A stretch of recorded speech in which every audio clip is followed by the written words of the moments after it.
Dear students, स्वागत है आप सभी का आज की क्लास में। चैप्टर 3 की बी प्रश्नावली चल रही है। काफ़ी क्वेश्चंस हम कर चुके हैं। ठीक है, आज हम दो क्वेश्चन डिस्कस करने जा रहे हैं, क्वेश्चन नंबर 11 और क्वेश्चन नंबर 12। इसके बाद ये चैप्टर कंप्लीट हो जाएगा। कुछ क्वेश्चन और बचते हैं, अगर उसमें आपको कोई डाउट होता है तो पूछ लीजिएगा, उसका भी मैं वीडियो बना दूंगा। ठीक है, तो सबसे पहले देखते हैं क्वेश्चन नंबर 11। आव्यूह x ज्ञात कीजिए यदि, तो ये हमें समीकरण दी हुई है। ठीक है, इस समीकरण में ये दो मैट्रिसेस की मल्टीप्लाई है और वो इसके इक्वल है। ठीक है, तो इस इक्वेशन को सॉल्व करके हमें मैट्रिक्स x निकालना है। ठीक है, तो ये शायद पहला इस तरह का क्वेश्चन है जिसमें हमें कोई मैट्रिक्स निकालना है। तो अच्छा क्वेश्चन है, ध्यान से समझिएगा। मैट्रिक्स x हमें निकालनी है, लेकिन यहाँ पे हमें मैट्रिक्स x का ऑर्डर नहीं पता। ठीक है, तो सपोज ये जो मैट्रिक्स x है इसका ऑर्डर है m इंटू n। ठीक है, और इस मैट्रिक्स की मल्टीप्लाई, ये जो मैट्रिक्स यहाँ पे दी है इससे की हुई है। इसकी पहली रो में एलिमेंट्स है 1 2 3, दूसरी रो में एलिमेंट है 4 5 6। इसमें दो रो है, 3 कॉलम है, तो ये 2 इंटू 3 ऑर्डर का मैट्रिक्स हुआ। ठीक है, और इन दोनों का जो प्रोडक्ट है, पहली रो में एलिमेंट्स है 7 -8 -9 2 4 6। ठीक है, ये m इंटू एन ऑर्डर। तो हमें यहाँ पे इसका ऑर्डर पता करना पड़ेगा पहले। ठीक है, तो कैसे इसका ऑर्डर पता किया जाएगा?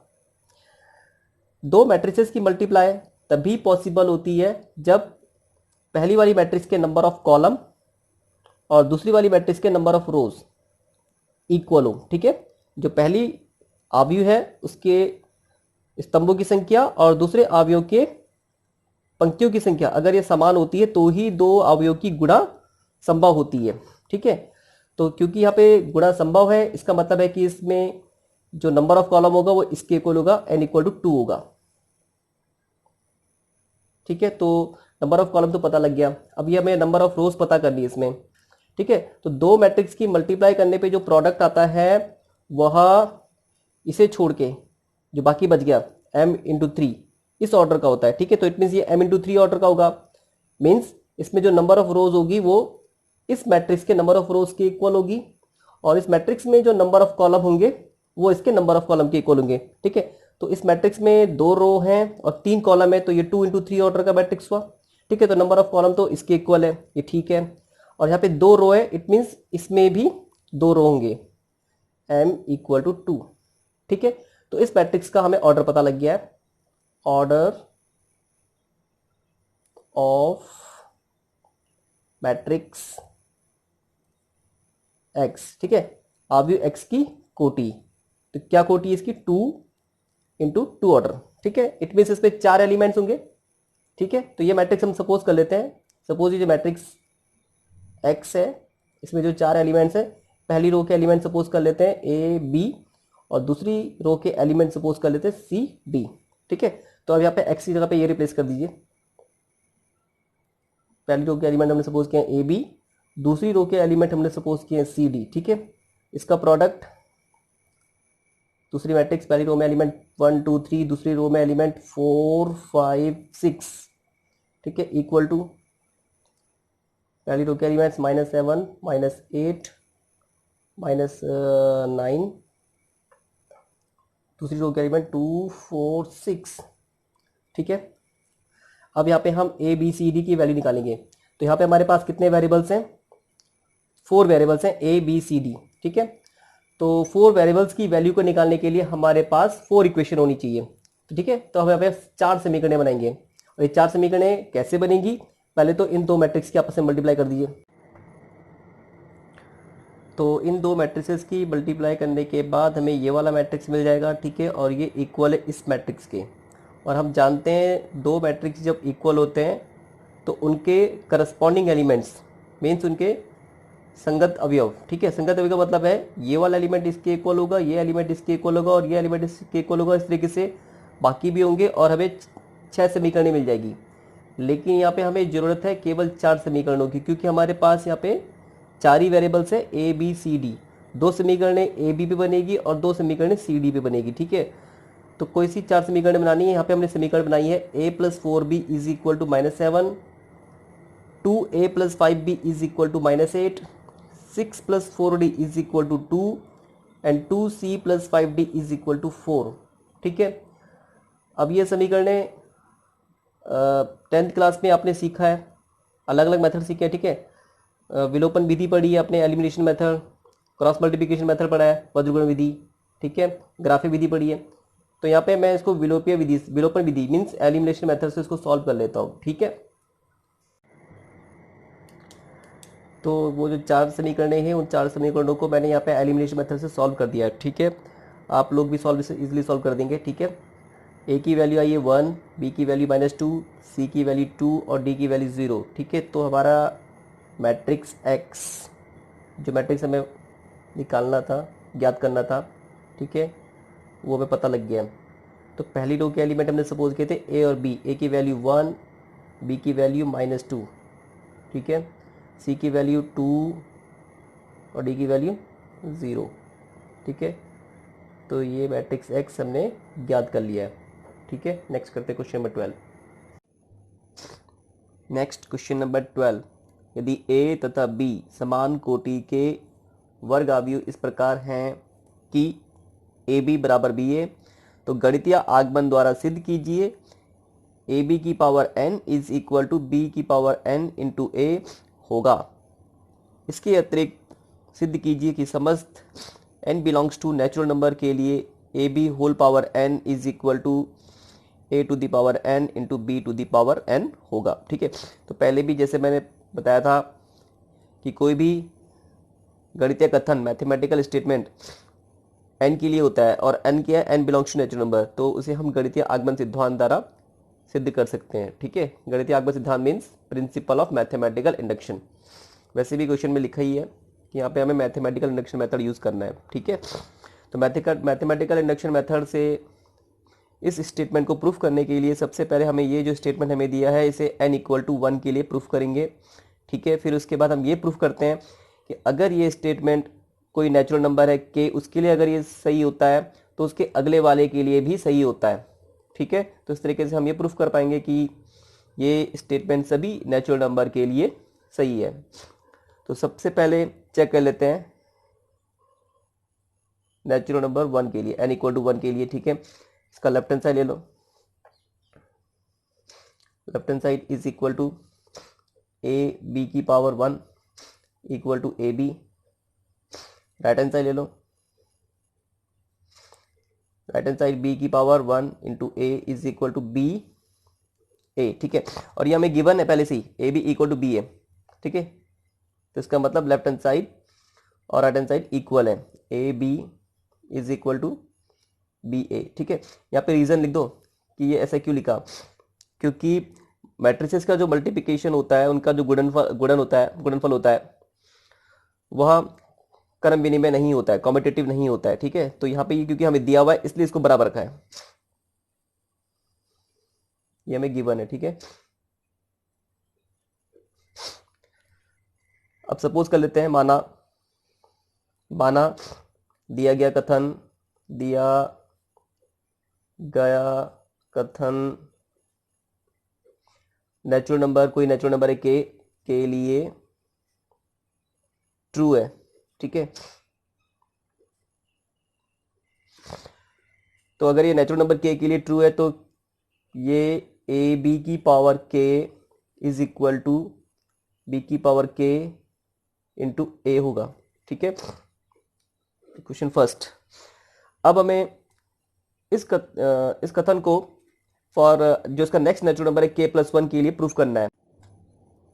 तो के प्लस 1 के लिए प्रूफ करने के लिए लेफ्ट हैंड साइड में ए बी एन की जगह पे के प्लस 1 आ जाएगा, K plus 1 is equal to B की पावर एन की जगह पे के प्लस 1 इंटू ए, हमें यह प्रूफ करना होगा। ठीक है, तो इसका लेफ्ट हैंड साइड यहाँ पे ए बी की power K plus 1 is equal to A B की पावर के प्लस 1 को लिखा जा सकता है बी की पावर के इंटू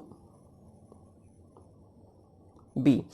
ठीक है, क्योंकि आधार समान है, आधार समान करने पे घातें जुड़ जाती हैं। ठीक है, अब यहाँ पे समीकरण 1 से देखो, ए बी की पावर के इक्वल है बी की पावर के इंटू ए, तो इसकी जगह पे रिप्लेस कर दीजिए बी की पावर के इंटू ए, ठीक है। इसकी जगह पे हम ये लिख सकते हैं इंटू बी, ठीक है। क्या चाहिए हमें राइट हैंड साइड में, बी की पावर के प्लस 1 चाहिए। इट मीन्स यहाँ पे बी की पावर के की मल्टीप्लाई बी के साथ करनी होगी। तो ये सीधे ऐसे मल्टीप्लाई नहीं होगा, क्योंकि जो अवयव का गुणा होता है वो क्रम बिने में नहीं होता है, ठीक है। तो इस तरीके से मल्टीप्लाई नहीं कर सकते, बी को यहाँ पे आना पड़ेगा, बी को यहाँ पे लाना पड़ेगा। और ये बी यहाँ पे कैसे आएगा, क्योंकि हमें दिया हुआ है ए बी बराबर बी है, ठीक है।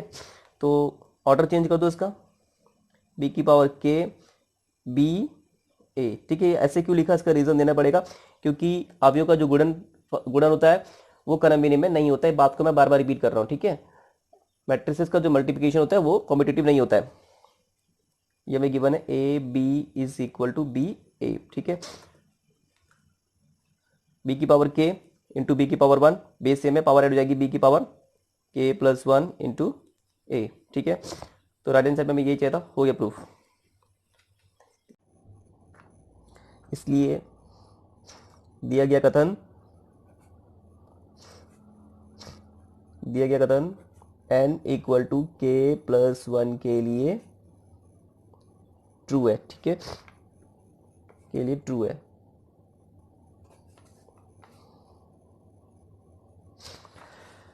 तो यहाँ पे हमने ये प्रूफ कर दिया कि अगर ये स्टेटमेंट किसी नेचुरल नंबर के लिए ट्रू होता है तो उसके अगले वाले के लिए भी ट्रू होता है, ठीक है। तो हम यहाँ पहले प्रूफ कर चुके हैं कि 1 के लिए ट्रू है, तो इट मींस अगला वाला 2 के लिए भी ट्रू होगा और अगला वाला 3 के लिए भी ट्रू होगा। तो इस तरीके से सारे नेचुरल नंबर के लिए ट्रू होगा, ठीक है। तो हम यहाँ पे कह सकते हैं दिया गया कथन सभी प्राकृतिक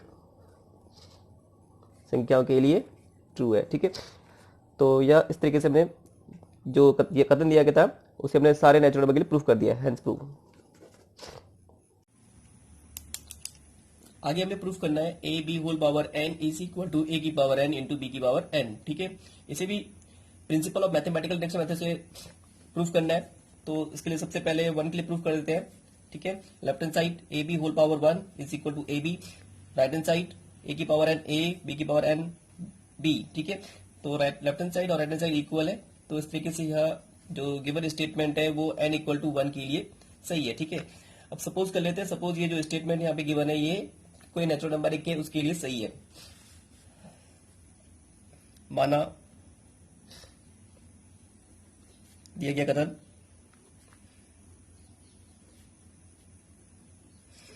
n इक्वल टू के लिए सत्य है, ठीक है। तो इसलिए A B whole power n की जगह पे किया जाएगा इज इक्वल टू ए की पावर n की जगह पे k इंटू बी की पावर k, ठीक है। अब हमें प्रूफ करना है कि ये जो स्टेटमेंट है ये अगला natural number means k plus 1 के लिए भी सही है। तो अगर ये k प्लस 1 के लिए सही है तो यहाँ पे लेफ्ट हैंड साइड में आ जाएगा A B whole power n की जगह पे k plus 1 is equal to n की जगह पे k प्लस 1 आ जाएगा, k प्लस 1 इंटू बी की पावर n की जगह पे k प्लस 1 आ जाएगा, ठीक है। हमें यह प्रूफ करना है। इसे प्रूफ करने के लिए लेफ्ट हैंड साइड ले लो इसका, for n equal to k plus 1,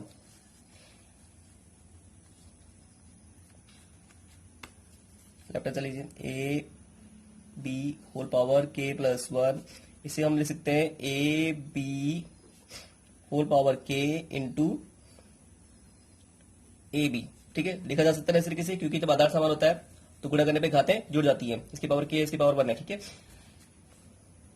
अब यहां से देखो ये हमने n इक्वल टू k के लिए हमने ये स्टेटमेंट को ट्रू माना है। तो a B whole power k equal to a की पावर k इंटू बी की पावर k है। तो यहाँ पे A B whole power k की जगह पे हम ए की पावर k इंटू बी की पावर k, ठीक है, इसे लिख सकते हैं।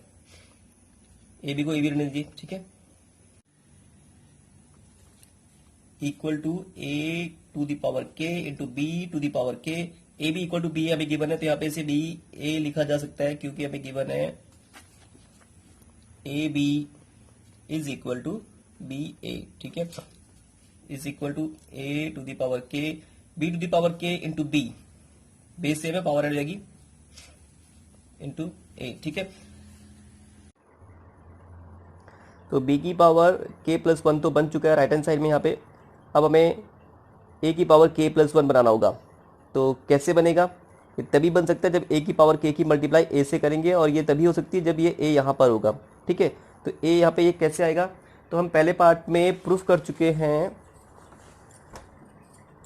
a b की power k plus 1 is equal to b की पावर k प्लस 1 इंटू ए।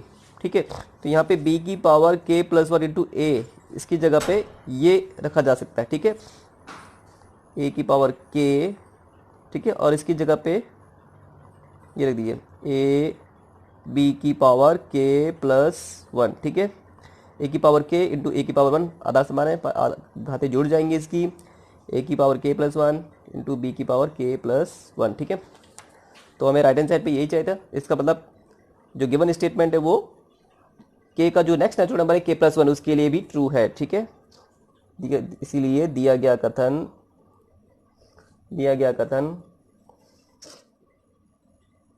n बराबर k के लिए ट्रू है।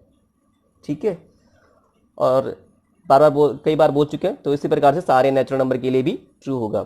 ठीक है, इसलिए दिया गया कथन सभी नेचुरल नंबर के लिए ट्रू है। ठीक है, यही हमें सिद्ध करना था।